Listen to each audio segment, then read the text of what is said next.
Bagus pertanyaannya, saya langsung jawab dulu ya supaya tidak terlupakan. Dalil salat tahajud berjamaah boleh atau tidak? Bapak Ibu sekalian, tidak ada dalil yang sangat tegas yang mengatakan bahwa tahajud itu boleh berjamaah atau tidak berjamaah. Para ulama hanya melihat bagaimana perilaku Nabi dan contoh Nabi SAW dalam menunaikan ibadah ini. Terlihat dalam sekian riwayat, kebanyakan sholat tahajud yang dilakukan oleh Rasulullah itu dilakukan dengan sendirian. Tapi pernah Nabi melakukan sholat berjamaah dan dilakukan dengan Ibnu Abbas. Dalilnya bisa buka Pak di Abu Daud, karena Bapak tadi minta dalil. Abu Daud nomor hadis 1367 ya. Ibnu Abbas satu kali menginap di rumah bibinya Maimunah, kemudian ingin melihat bagaimana sifat bangunnya Nabi dari tidur sampai beliau menunaikan tahajud.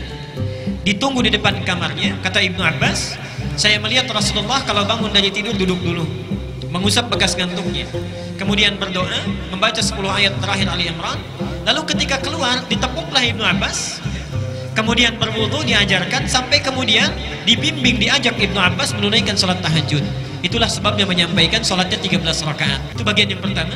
Jadi intinya tahajud boleh dilakukan berjamaah kalau tujuannya untuk mengajarkan, membimbing. Tapi kalau kita sudah tahu mendekat kepada Allah, maka sunnah terbaiknya lakukan dengan masing-masing ya. Karena tahajud terkait dengan kebutuhan kita, mintakan secara pribadi. Kalau duha itu saya belum dapatkan secara berjamaah untuk duha ya. Jadi saya pikir tahajud yang seperti tadi. Ada sholat sunat yang memang dianjurkan berjamaah,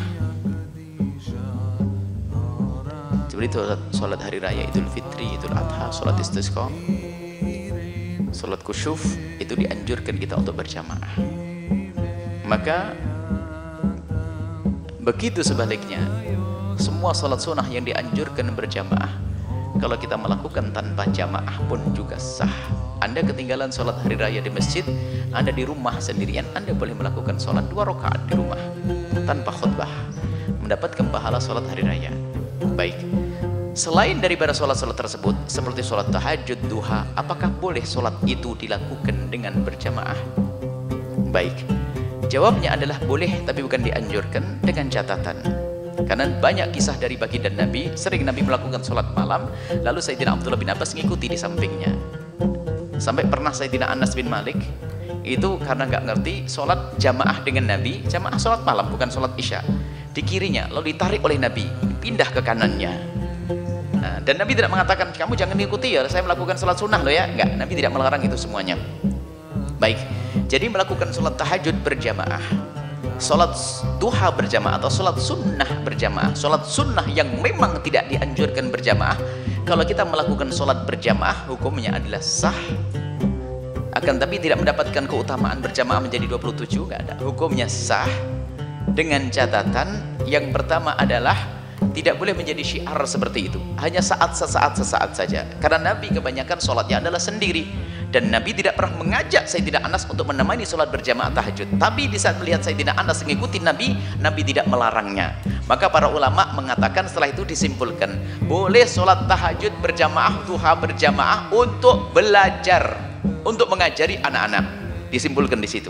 Baik, yang pertama di pondok-pondok hampir atau di madrasah-madrasah selalu sholatnya berjamaah, tahajud berjamaah selalu, dan duha berjamaah selalu.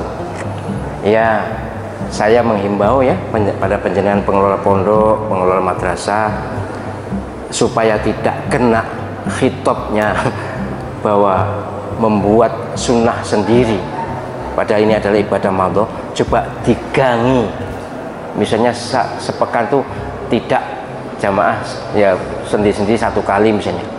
Saya menghimbau, saya tidak menyalahkan, mungkin punya argumentasi, tapi sepanjang yang saya baca memang ya saya belum ketemu ulama senior yang membenarkan berjamaah terus menerus,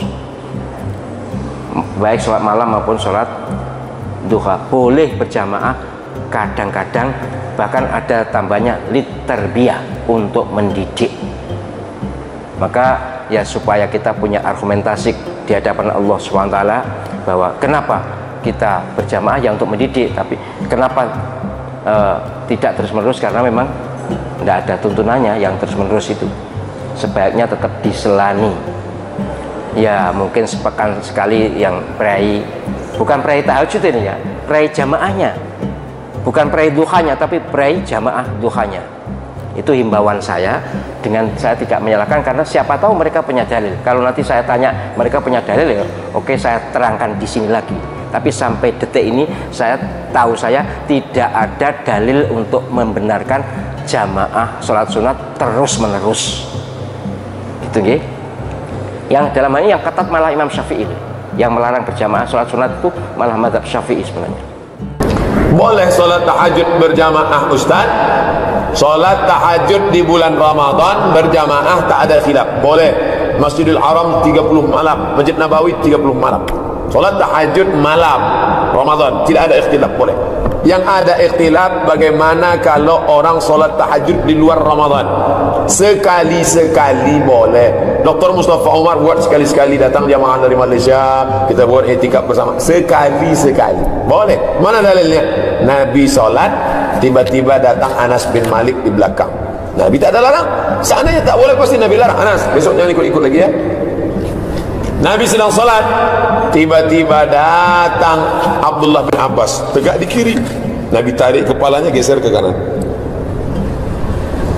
Itu dalil tentang makmum salat di sebelah kanan. Karena Abdullah bin Abbas di kiri, ditarik Nabi kepalanya, geser ke kanan, suruh ke kanan. Nah, ini tentang salat sekali-sekali. Adapun dibuatnya tiap malam, bid'ah. Idza fu'ila dzalika ahyanan jaza. Kalau dibuat sekali-sekali boleh. 2 rakaat kita salat tahajud, apakah ditutup dengan witir? Ya, usolli sunnatal witri 3 rakaat. 2 rakaat Pak Ustaz, jadilah daripada tidak sama sekali. Tapi yang afdalnya 8, ditutup dengan witir 3, 11. Itu hadis riwayat Aisyah.